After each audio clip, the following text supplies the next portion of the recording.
రాష్ట్రంలో జరుగుతున్న సర్వే ద్వారా ప్రజలకు ఏం అవసరం అనే విషయం తెలుస్తుందన్నారు మంత్రి పొంగులేటి. బీఆర్ఎస్ ఎమ్మెల్సీ కవిత సర్వే కోసం వివరాలు ఇచ్చారని, కేసీఆర్, కేటీఆర్, హరీష్ రావు కూడా సర్వేకు సహకరించాలని కోరారు.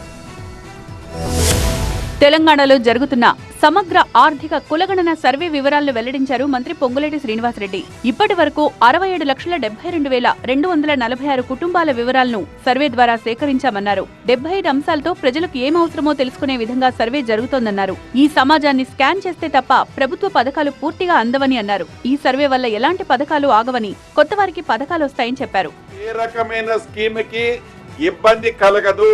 మీకేవైతే ఎలిజిబుల్ ఉన్న స్కీములు తప్పకుండా ఈ సర్వే వలన మీరు ఫోర్గో అయ్యేది ఉండదు అని, మీరు ఏ ప్రాంతంలో ఉంటే ఆ ప్రాంతంలో మీ పేరుని, మీ కుటుంబాన్ని ఈ సర్వేలో మీరు కూడా పాల్గొని నమోదా చేర్చుకోవాల్సిందిగా మనస్ఫూర్తిగా రాష్ట్ర ప్రభుత్వ పక్షాన మీ అందరినీ కోరుతున్నాను. బీఆర్ఎస్ ఎమ్మెల్సీ కవిత సర్వే కోసం వివరాలు ఇచ్చారని, కేసీఆర్, కేటీఆర్, హరీష్ రావు కూడా సర్వేకు సహకరించాలని కోరారు. సీఎం రేవంత్, మంత్రులు, కాంగ్రెస్ ఎమ్మెల్యేలు సర్వేలో వివరాలు నమోదు చేయించుకున్నామని తెలిపారు. గౌరవ మాజీ ముఖ్యమంత్రి గారు కేసీఆర్ గారు కానివ్వండి, బావామరుదులు కేటీఆర్ గారు, హరీష్ రావు గారు కానివ్వండి, వారందరూ తెలంగాణ రాష్ట్ర ప్రజలని అనుకుంటున్నాం మేమందరం. వారు కూడా ఈ సర్వేలో తప్పకుండా నమోదా చేయించుకోవాలని తెలియజేస్తున్నా.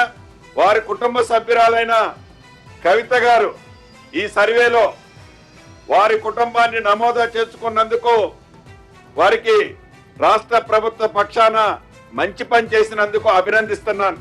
ఇప్పటి వరకు అత్యధికంగా ములుగులో 87%, నల్గొండలో 81%, జనగాంలో 77%, హైదరాబాద్ లో 38% సర్వే జరిగిందన్నారు. ఈ సర్వే వల్ల ప్రతిపక్షాల ఉనికికే ప్రమాదం ఉందని, అందుకే దీనిపై తప్పుడు ప్రచారం చేస్తున్నారని పొంగులేటి ఆరోపించారు. ప్రజల ఆస్తుల్ని కొల్లగొట్టడానికి తప్ప కేసీఆర్ చేసిన సమగ్ర కుటుంబ సర్వే వల్ల ప్రజలకు లాభం జరగలేదన్నారు. ఈ నెలాఖరులోగా సర్వేను పూర్తి చేస్తామని తెలిపారు.